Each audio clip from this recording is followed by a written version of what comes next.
All right. So, ladies and gentlemen, thanks for joining on the call. We're going to have an exciting time to talk about some key topics for you guys to grow sustainably this year in 2022.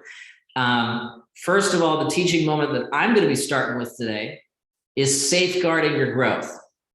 A little known important topic that's a worry for most of us in the back of our minds that we'll get into a little bit.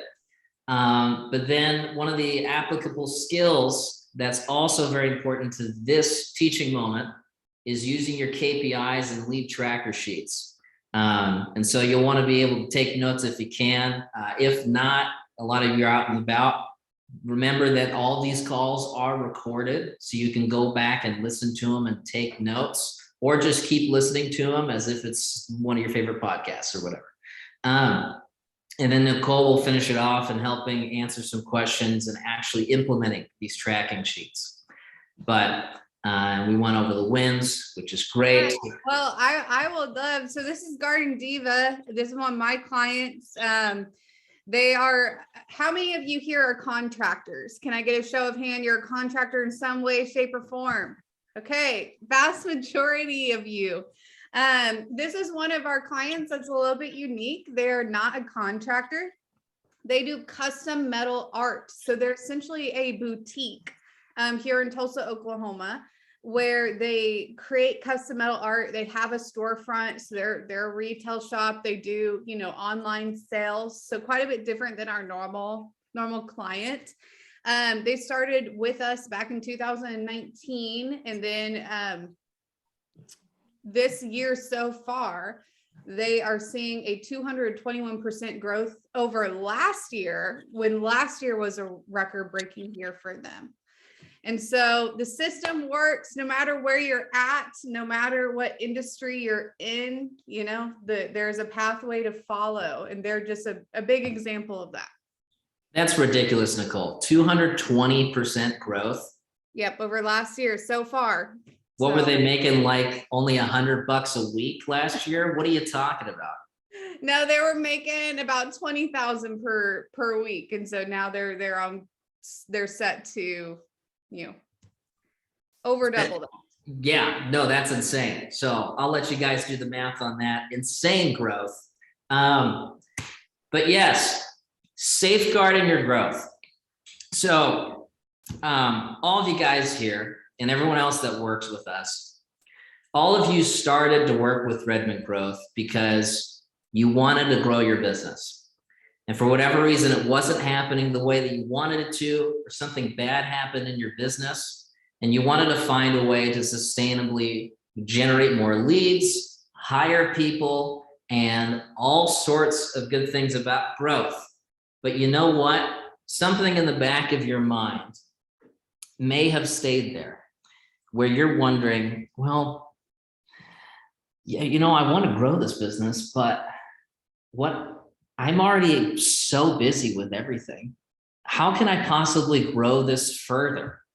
Or, what if I grow and I get some of my first employees, but then what if they just royally screw me over? I mean, I know just about everybody here has stories of an employee really taking advantage of your time, and you've already committed to jobs, and you may decide to let them go, and your next month or two is hell. And so we're all wanting to grow and earn more profits and earn more revenues so that we can advance our own goals for our life and family. Remember, the big reason for owning a business is the business exists to serve you, remember? But along that whole time, we're all thinking about, man, how do we keep ourselves from growing into a disaster?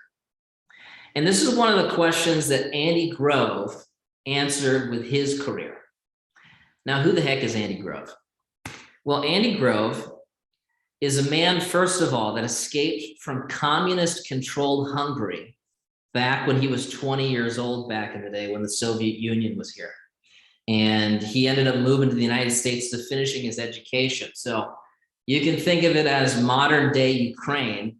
Someone who's a Ukrainian refugee ended up moving in their 20s over to the United States and getting out of that war zone right now. And so he ended up with his career being the third employee at a little company called Intel. That's not so little anymore. And he eventually ended up being the third CEO of Intel, and he served as the president of the company for 2 decades. So a really remarkable guy that over his career, he transformed the company into the world's largest semiconductor company, whatever that is. But over his career, he took a lot of time to address this question of safeguarding your growth. And in fact, he wrote a whole book about this topic. But one of the key quotes that we could use on our mirrors, tattoo on ourselves as a reminder is this: success breeds complacency.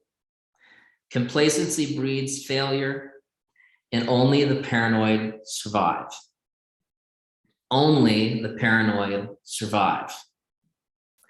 Because it's a real true reality here for us as humans, where we get a little bit of growth and a little bit of momentum and success. And because of this, we start to get comfortable with our success and complacent. We're thinking to ourselves, man, things are really good right now. You know what? Why do I want to try and move the needle or push things? You know, things, it's better now. I just want to try and hide in our own little spot and make sure things are staying good. But the problem is we start to get casual. And a key quote that Tim Redmond told me about 4 years ago when I started is that casualness creates casualties. And I can see that Tim Redmond and Andy Grove are along the same lines here, because Andy talks about how you're complacent, you end up seeing yourself slipping back and falling short to your goals. And so it's only the paranoid that survive. And one of these other key quotes that he talks about here is that the more successful you are, the more people want a piece of your market, which is so true, because you become a bigger target. I mean, you're making millions and millions of dollars. Well, you're now one of the top contractors in your area when you used to not be making that much money. So now there's all these other people that want a piece of the action that you've got. And so what Andy Grove talks about in his book, which, by the way, if you want to look it up and read it for yourself, the book is called Only the Paranoid Survive by Andy Grove. But he talks about these kinds of threats that you need to safeguard yourself from. First of all, competition. Obviously, there's all sorts of different electricians, tile guys, roofers in your area that they all want that great big job that you're working on right now. And so how do you compete with all these people and make yourself look like the most remarkable person out there? We've talked about these on the group calls, but you may be running into some issues right now that you can ask about publicly here. We'll all chip in and help out in solving your current issue. But competition, actually customers, you need to guard yourself from. Show of hands here, you can just show it on the screen or click to raise your hand, but how many of you have had a really bad customer that you wish you wouldn't have started doing work for? And this is a group call, so I know everyone's going to be raising their hand. Everyone has had a terrorist customer. We have had terrorist clients that we've had to work with. Thank you. That's some of my clients. I appreciate you raising your hands. But I don't know if I was allowed to raise my hand, but I did. So there you go. Thank you. But yeah, everyone's had bad customers. So what we need to do is set up scripting and systems so that we can try and weed out those bad customers before we actually start doing work with them. And then furthermore, potential competitors. You know, you've got these young bucks and these people that have been looking to vie into your industry that have new innovations or have new ways of doing things, or you know what? They're in their young 20s, so they're just have more energy than you. So we need to be paying attention to those. And then substitutions. Let me tell you, this is the most prevalent for you contractors, because how many I know that you've reached out with customers or people where they've decided to say, you know what, let me just watch some YouTube videos. I'm going to DIY this. When you know for an absolute fact as a contractor, they're not going to do it anywhere close to your quality, and it's only going to be a bigger headache for them, and they're going to struggle. And so we got to position ourselves in a way to compete with these substitutions. But you know what's the biggest thing that we've all got to guard ourselves from? Yourself. What? No, yourself? Yeah, because here's the truth, guys. Business owners that don't make the time and make the effort to safeguard their companies from these threats and from tracking how good things are going or not, they're destined to stay where they're at, or worse, fail. And so here are some of the key methods that we have talked about before in our group calls, and we may not have talked about that you want to talk with your coach or ask about in this group setting. But here's some of the key things that you should implement in your business in order to safeguard your company's growth. First of all, probably a month or so ago, we talked about 5 core weekly meetings in the business to implement. We talk about having a weekly sales meeting to inspect how your guys are doing selling on jobs and how many leads we're actually converting to sales. Team training meetings. Every week you're having a team meeting with everybody to make sure we're all on the same page. We're addressing issues from the past and preparing people for the next week or so of work. Every week. We have a finance meeting where every week you know that your bank account's not going to fall off the rails and you're going to have to scramble for cash. Every week you check on that. And then there's daily planning and your RGC meeting because, you know, it's a self-plug. But 5 core weekly meetings to help safeguard the business that we've talked about before. If you want to ask about it now, please do. Gathering reviews. I don't know how many times we're going to talk about this before you just hate us, but reviews are such a difference maker where it's one of the clear, obvious ways to set yourself apart from the competition. So you do want to go insane about this. And then another key thing is you conduct quality assurance. You call back customers and ask them, hey, on a scale of 1 to 10, how do we do on your service? Or you have assessment checklists at the end of your jobs to make sure things are fully taken care of. Because as business owners, you're going to scale out past yourself. You're not going to be doing all the jobs. Well, you want to make sure there are checks and balances. Something the government actually is supposed to be doing. Checks and balances on how your work is going, so that even though you're not there, it's still going to pretty much your quality. Record the phone calls in the office. This is a huge deal. We haven't really talked about this much in the group calls, but you get recorded phone calls. That helps anybody in the office perform way better at their job. Have your team follow these documented systems and procedures you've been working on. I know I'm throwing a lot at you. We've talked about these in group calls, but I want to inspire you to ask questions and poke on your coach to work on any of these areas that you think are a hole in your business. And then last but not least, this is something Nicole's going to be going into right next, which is tracking your leads and your key performance indicators, your KPIs. Because a key quote in our business here is that you measure what you treasure. You measure what you treasure. And this is what Nicole's going to be getting into here. But one last revelation with Andy Grove before I let you guys go is that he talks about how bad companies are destroyed by crisis. Good companies survive them, and great companies are actually improved by them. And something that I thought about with this quote is, you know, with our own business and consulting, a lot of the clients we work with are service contractors, business owners, and construction guys. And I remember 2 years ago, back when COVID hit, and we're having to work from our homes for like 2-3 months, and nobody's really knows what's going to happen in the world. We end up luckily being in a really great spot because, and you guys ended up being a great spot as well here on the call, because guess what most of you guys were? You were essential businesses.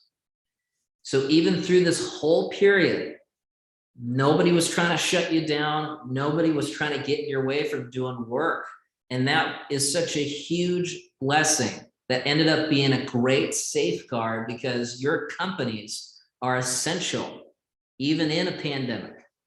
Because let me tell you, if our company, if we specialize in helping out restaurants grow, I don't know if we'd be having these group calls right now. And so whether it's we know what safeguards are there or not, these are all key things that we can implement in the business in order to help ourselves just have a healthy paranoia about our growth. And so if you guys have questions, I'll leave you to start asking questions. I know there's been some comments and people raising hands, but Nicole's going to take it away with track and leads and KPIs. So let me stop sharing the screen here. Yeah, any questions over anything that Harley just covered? We are going to have a Q&A session at the end of this call, but maybe while it's fresh on your mind, if you want to type it into the chat, or if anybody wants to unmute and ask a question, this is what these group calls are for. It's supposed to be more of a dialogue than a monologue. And so we would love, just if anybody has any questions over what Harley just covered, unmute and fire. All right, we're all feeling pretty good. Or maybe you're just wanting to save it till the end, and that's totally fine too. We'll open up the floor to you guys at the end of this call. I'm going to share my screen here. Let's see here.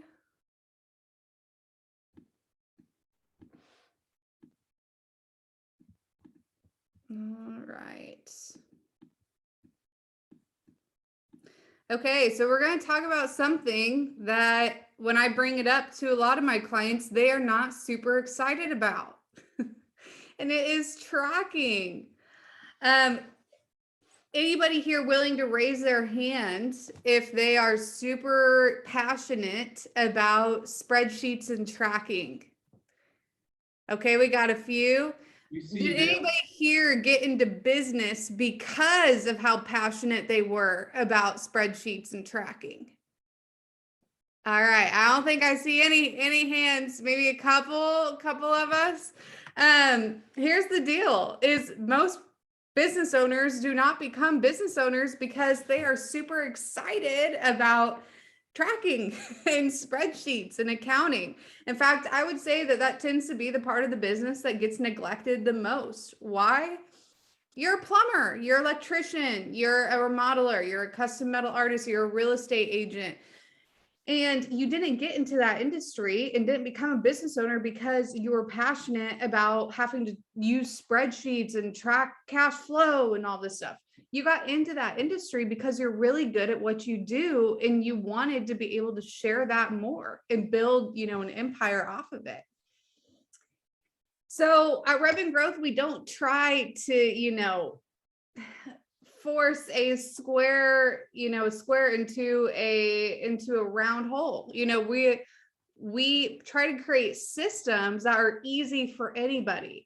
You can ask Tim Redmond or any of my other coaches. I'm not a numbers person. I don't enjoy them. I've gotten good at them, but it's been out of necessity, and it's been out of utilizing these systems that we've created to really simplify the process. And that's what I'm going to be talking about here today. So one question that I have is, like, when I bring up tracking with a new client, it's kind of hard to know where to start. Do I start with my leads? Do I start with my cash flow? Do I start with my profit margin? I mean, there's so many different things that ultimately need to be tracked and discovered. And so let us help you with that. One of my favorite quotes is, if you don't know your numbers, you don't know your business. sometimes that's a little bit of a hard pill to swallow. It's like, I've been doing this for, 20 plus years and I know my business. But if you don't know your numbers, then what's the point? What's the point of anything else that we do if we are unsure of our cash flow and our profit margin? That's the point. That's the point of the business. So where do I start? When should I start tracking? There's a few key indicators here. If you catch yourself making decisions based on feelings, if anybody is bold enough to raise a hand or even share, would love that.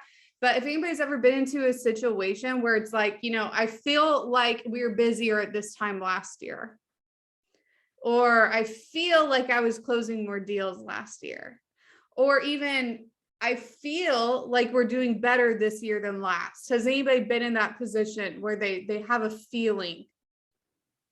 Okay, a couple of us out here. I know that I do that constantly. I feel.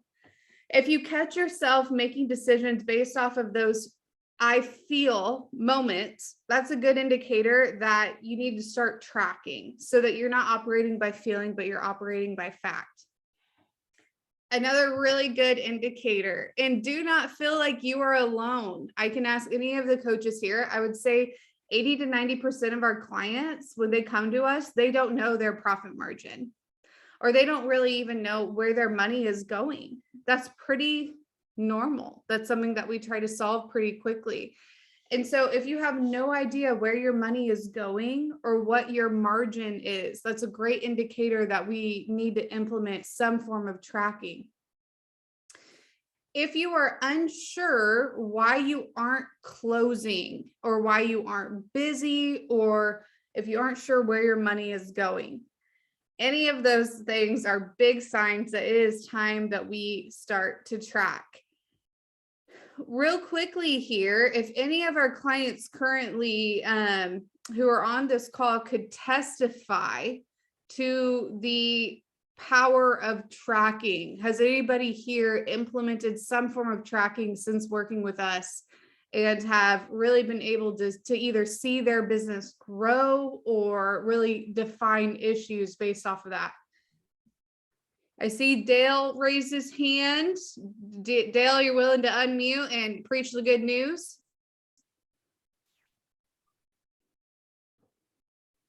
Maybe. Going once, going twice. I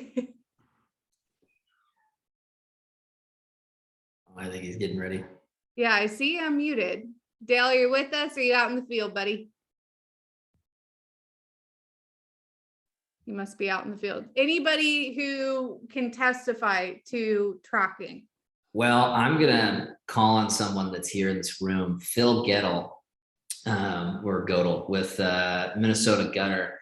He has preached to me multiple times about how his tracking sheet has been a game changer for him. Phil, are you in a spot where you can talk about that?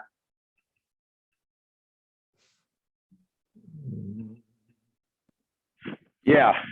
So yes, I know I had reached out to Harley about, I said we struggle with keeping track of our leads.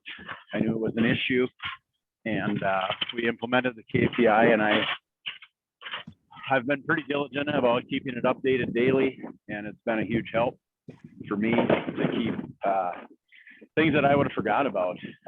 Just even in the little notes, like, job description. So when you follow up with people, you can maybe, impress them by remembering little details about what you talked about on the phone, your initial conversation, and then putting down when to follow up with them if you don't get them to sign on that first initial appointment.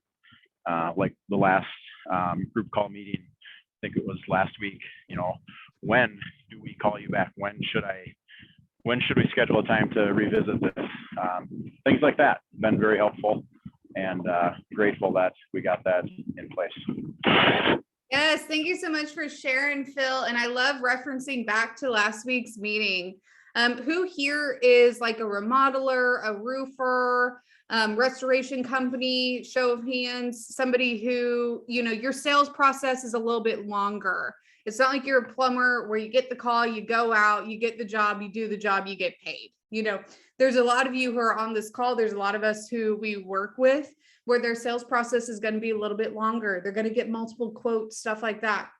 What we talked about in our meeting last week was establishing a sales process and using a individual sales tracker. And so if you guys aren't tracking each individual lead and where they're at in the sales process, book a laser coaching call, get with your coach.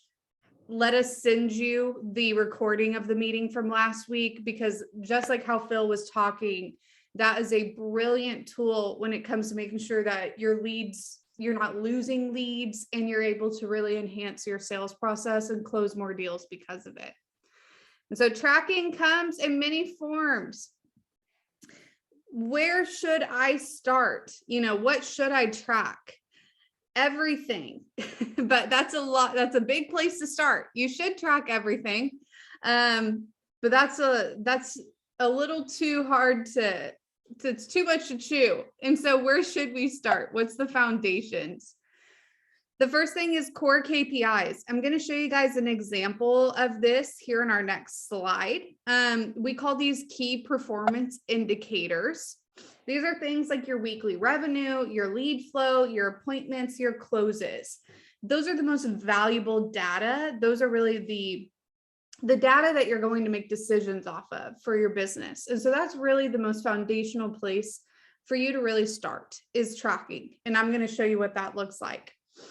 Individual leads, that's what we just talked about. That's what Phil brought up. For those of you who do have the longer sales process, individual leads are so important to track so you can see where they're at in the sales process. You can hold your sales team accountable, and you could enhance upon your sales process based on the data you collect from that tracking. Technician performance. This is one that I feel like is easy to neglect, but can make almost the biggest difference, is if we start tracking our technician performance.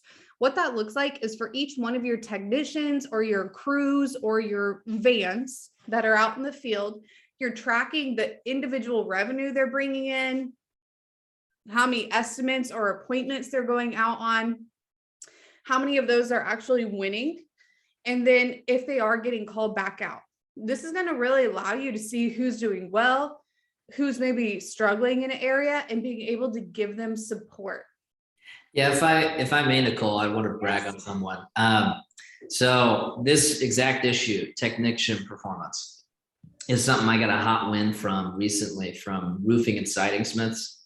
They, they're not sending out service trucks, so it's a little bit different. They got roofing and siding crews and gutter crews. But he's been sorry. Hence the name of the company. Right, duh. But he's been a phenom about tracking. He tracks everything in the business, just like you said. And what he found out is that there were a couple guys on his crew. He had 14 people on his crew. He had a couple of them that ended up leaving, and one of them ended up being a crew leader. But what he found out through tracking is that with those two guys leaving, his crews actually performed more efficiently and saved the company more money, because he realized that, wow, okay, these two guys were actually dead weights, and I would have just gone ahead and tried to replace them if I wasn't tracking.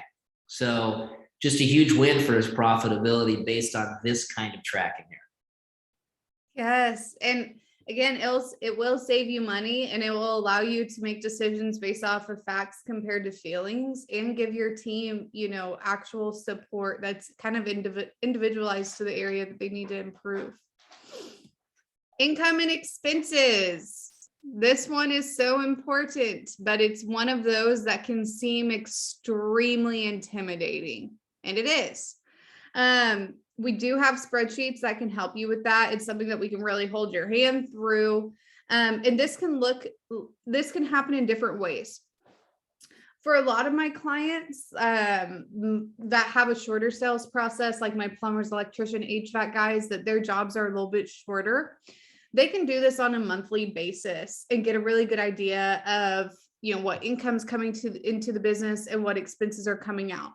This is absolutely everything, all expenses that you run through the business. So whether it's overhead expense, whether it's you paying for your dinner through the business, whatever it is, we really want to get specific and track each individual expense, because that's truly the only way for you to see what you're left with at the end of the day and where your money is going.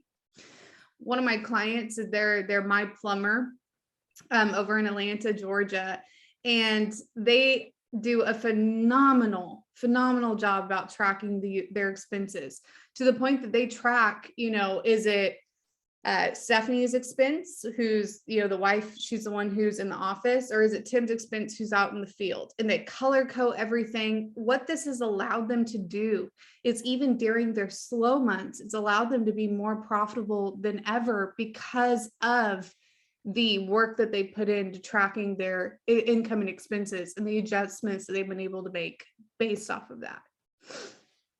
For those who have longer sales processes, who are going to be on jobs for weeks or months, this could be helpful with tracking jobs individually.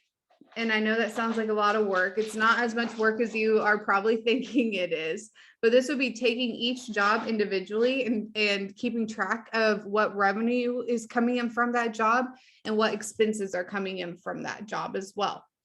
And this is going to allow you to see if your pricing is correct, if there's money that's kind of slipping through. Do we need to add a change order fee? What adjustments do we need to make in order to make sure that each job that we're quoting is at the profit margin we need it to be?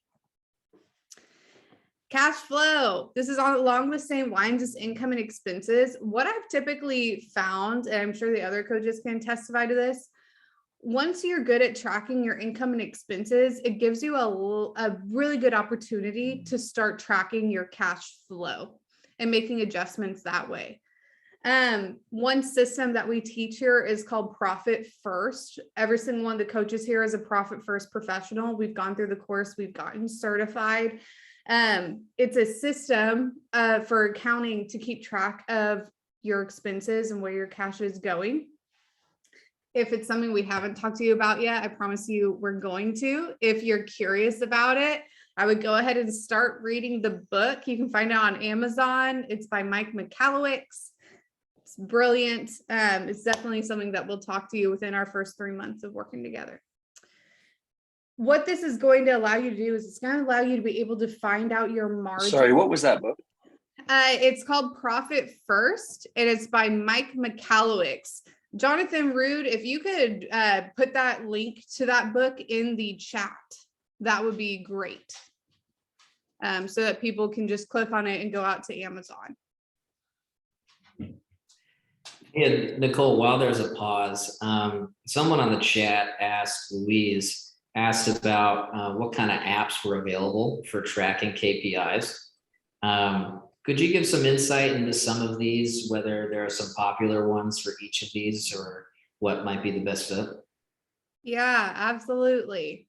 So typically softwares, there's a ton of different apps out there, and there's a million different softwares to choose from. We are definitely advocates for, eventually, depending on the size of your company, you're going to need to have a software, something like Service Titan or House Call Pro or something like that can really help you with finding this data. But keep it simple. And that's something I'm going to talk about later in this slide. Don't reinvent the wheel. Keep it simple. Do not try to get this fancy app or fancy software. Do not try to learn something new, and don't try to automate this process. Tracking should not be something that's automated. That's where mistakes happen. It's something that we use spreadsheets. And the good news is if you are trying to get closer to your numbers, or there is something specifically that you're trying to track, before you try to go out and find something, reach out to your coach, because I'm sure that we have a template for you to use, or we can sit down and create something with you. And so that would be my advice. If anybody has contrary advice, I'm definitely open to it.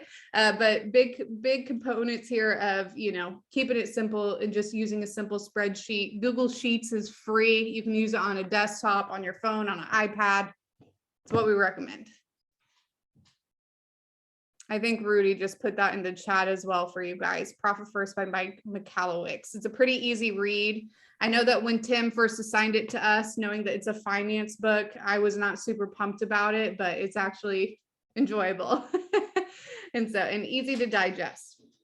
I told you guys I was going to talk about the KPI tracker, the key performance indicator tracker. This is a screenshot of what that looks like.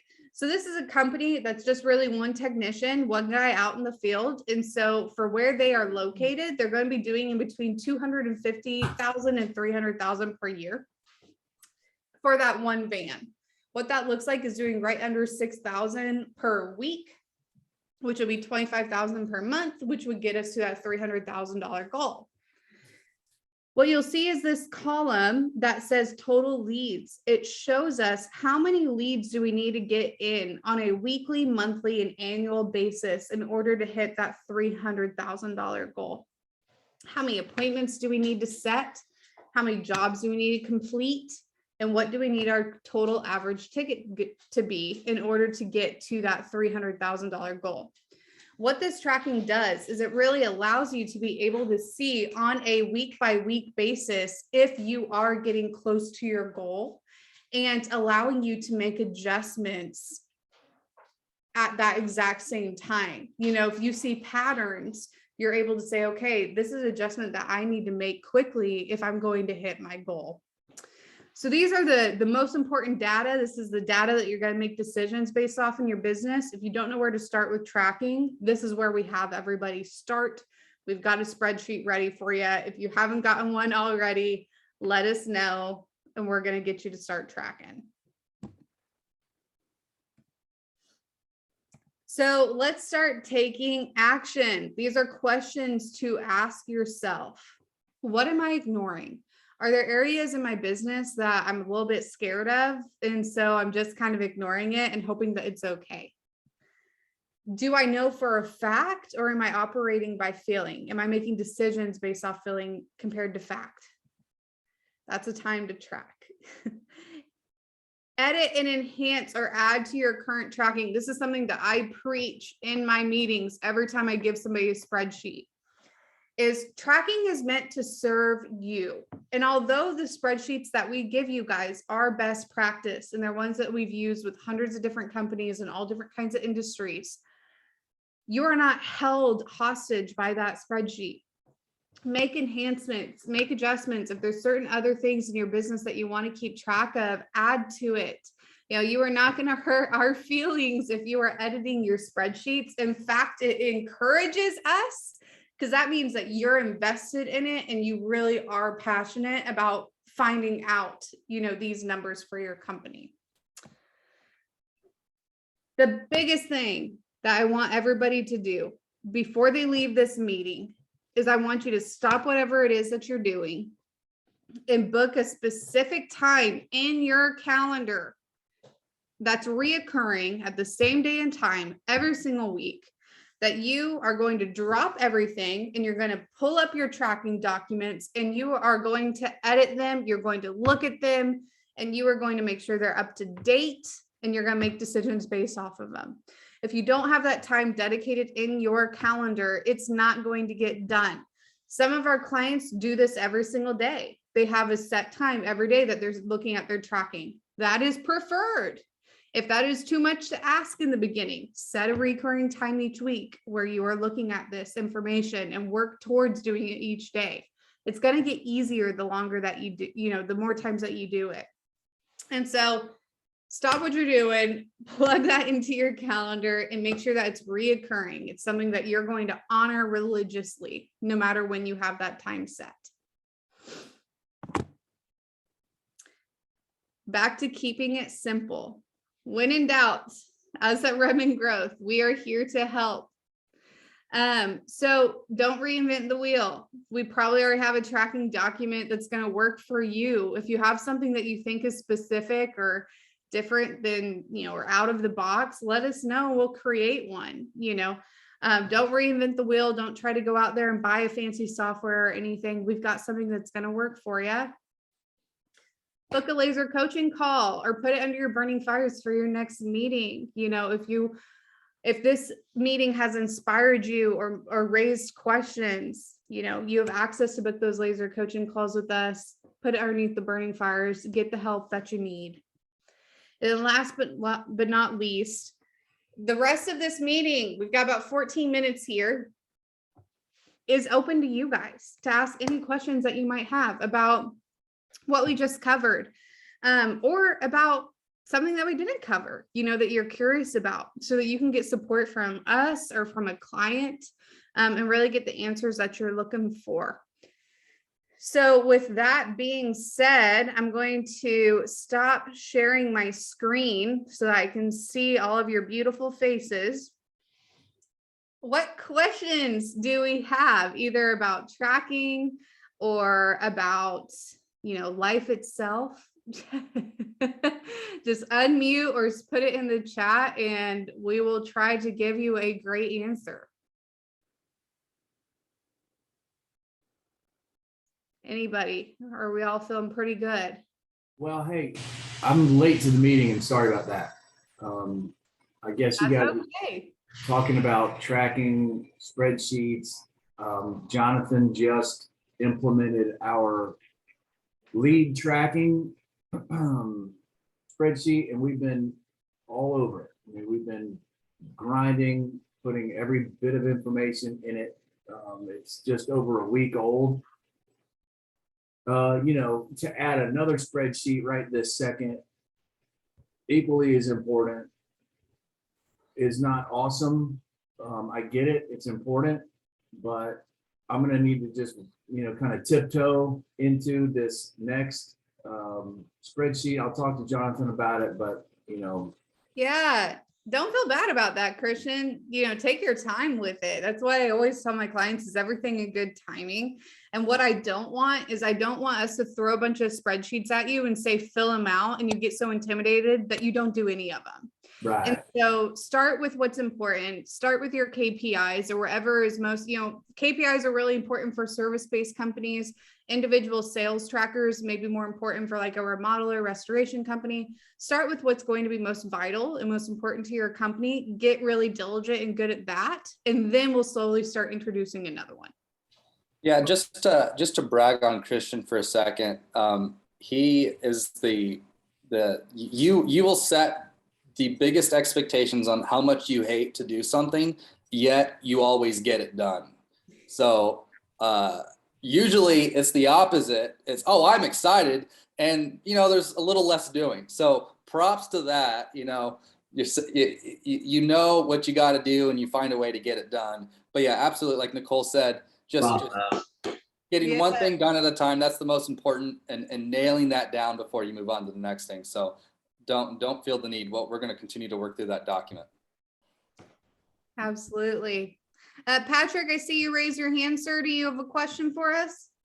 Yeah, I want to know, what are y'all recommending, or what are everybody else using to manage their leads that are coming into their into whatever database that they have? Well, for you that'll be interesting because you work over an insurance. Are you provided some kind of like industry specific place for tracking leads, Patrick? No, I get like we have thousands of clients that we currently have, and so I do something called a reservice visit, where I'll go revisit people that haven't been seen in 3 to 5 years, and just do like a refreshing their memory on their policies they currently have. So the reason I was asking the question, what people use to manage their leads, is because from my team of guys that I have, the leaders that I have on my team, I could see using maybe a form of, hey, here's your reservice list for this week, and tracking whether or not they see that. So I'm just trying to figure out what systems are you using dealing with a ton of leads, correct? And some of them good, correct, some of them bad, but there's a lot coming in. Correct. That's going to be a little bit different than most of our clients. Most of our service guys, our contractors, or even somebody like Garden Diva, they're going to be able to use something like House Call Pro or Service Titan. That's not really going to work for you, or I'd be kind of skeptical because it is more, service oriented. I would say that you're probably more similar to us at Redmond Growth. We deal with a lot of leads coming in, some of them good, some of them bad, coming from multiple places. And what we have to do is we have to sort them. You know, what person is this going to? Where are they at in the process? We use Zoho. I think we're actually getting ready to move away from Zoho. But it has worked pretty well. I think Tim's just wanting to do something a little bit more custom.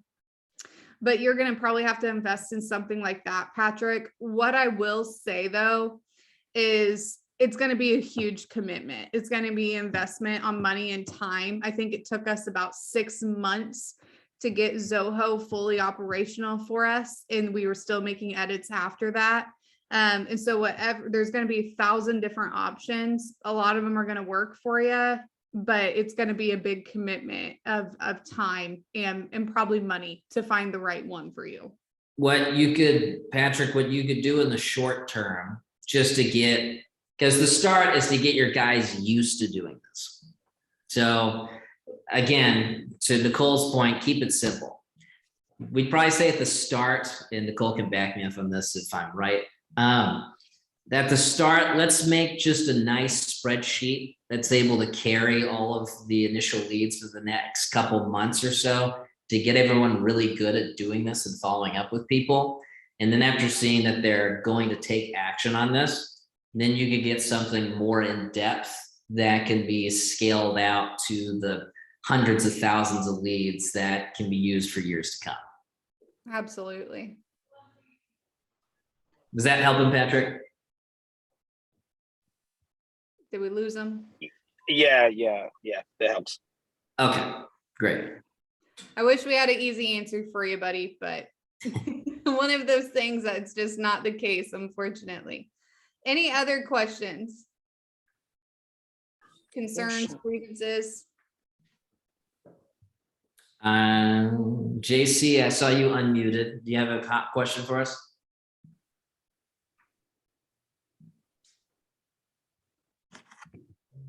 Guess not. Joke's on me. Patrick, you got a second one? No, I was trying to lower my hand. No, you're good. You're good. Gosh, my cat is trying to enter our meeting here. Let me push her off the desk. Any other questions? Ooh, Ajay and Gabe, I saw you guys made that comment down there. I would honestly appreciate if you guys just said that out loud, because this is something I have to preach to the people that we're working with so much, and to hear it from within would be awesome. If you want to unmute real quick, that'd be super helpful. Yeah, hello. So yeah, I think the most difficult part was time, because we're so stretched that we have so many things going on. There's like, at any given time, you're putting some fire out, even when things are calm. So I think the hardest part was setting time apart. So now that we have set time apart for that specific task, so at the beginning, it was our spreadsheet with our lead tracker, which it opened our eyes to our profitability and what we're bringing in as revenue. And now we can set goals. And then once we got that going, before we should spend like maybe an hour at the beginning, like you spend an hour, maybe an extra hour and a half.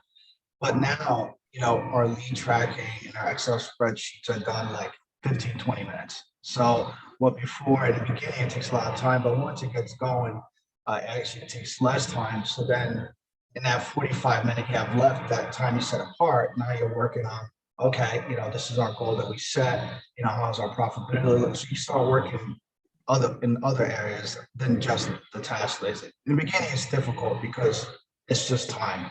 But as you set those times, things become easier, and it flows a lot better. And that's Yes. key. Carving out that pocket of time at first opens up more time. It seems like a sacrifice at first, but you pay a little now to gain so much more later. Absolutely. That's huge. Gabe, could I ask you on that? What is that time? Monday morning, we have our meetings with our guys. After the meeting, my wife is the one that takes care of the lead tracking part. So she does from 10 to 11. She consolidates all the leads, but it's pretty quick because we have House Call Pro. So we can, if she can keep up with as far as revenue goes, she can always go back. But it's about 15 minutes. She does that, and then we sit down, we look at our numbers, what we did last week, where did we succeed? Where we fall? How can we change things? And then, and within an hour or so, we have it all down packed, and we know what we did last week, we know what's coming in this week, and we know what our goals are. So Yeah. before it was like an hour of me and her going through, what we did in revenue, what was our profitability, and then, you're taking out expenses and all that. But now it's just like, it just spits out numbers. It's like a calculator. Yeah, that's exactly it. Is when you first start, it might take you an hour in the beginning, to get really good at your tracking. But as you get more diligent in doing it, you're going to cut it down to 15 minutes. And in the grand scheme of things for your business, an hour a week to sacrifice, to sit down and look at your tracking, if that is the difference in between having no idea where your money is going, or having no idea what your margin is, or having no idea how many leads or how many closes or what needs to happen to get you to where you're trying to go. Sacrificing that hour, saying no to answering the phone, saying no to being pulled out into the field. If that is all that it takes, that is so well worth it. And so it's having to change your mindset of, it is worth me sacrificing this 1 hour to be out in the field, to be in the office working on my tracking. So I appreciate you sharing that. I'm sorry. Another thing that it gave us was confidence. It gave us confidence because when you're looking back at your numbers and you're tracking that revenue and your profitability, it gives you a lot of confidence, and it knows where you can, okay, you're maybe doing 20% profit. I can squeeze an extra 5% in there, no problem. So it gives you confidence to, add to your profitability. And then as for us, we're electricians, so we've been performing really well with one van. So I don't have to reinvent the wheel. If I add another van, I know my expectations are because we've been tracking them. So I can predict profitability, revenue, cost, all that because I've been tracking. So there's no surprise. You're making decisions based off of fact compared to feeling, which Exactly. gives what you're doing. It's huge. Daryl, we have a couple minutes here. If you have a quick question, we'd love to answer it. If we are not able to answer it fully, we will get you that answer, I promise. So fire away, sir. Yeah, it wasn't a question. It was just kind of an introduction. So kind of introducing myself to the group. My name is Daryl Brooks. I'm based out of Detroit, Michigan. We're multifamily renovation contractors. We renovate apartments nationwide, and just looking forward to everything you guys put out there, and then also kind of on a selfish note, kind of leveraging what some of the other guys are doing already to what they've done with their companies. I know a lot of these guys are trade specific, but just wanted to introduce myself. That's all. So. Yes, we're so happy to have you here, Daryl. And that's part of the reason why we have these meetings, is so that you guys can talk with one another, get questions answered from somebody who isn't your coach, hear what other people are doing in similar industries. And so really glad to have you here. All right. Well, we are getting ready to wrap up here. I know you all have busy days and we've got meetings we're jumping into. If you had a question, book a laser coaching call, put it underneath the burning fires, attend the Tuesdays questions and answers meeting. But for today, we're going to have to wrap up. I'm going to ask everybody to unmute their mics. You know the drill. And then I'm going to have Jonathan Rude lead us out here with a big old growth. All right. Unmute your mic. We're going to say growth. When I say 3, 1, 2, 3, growth. You guys have a wonderful week. Thanks. See you.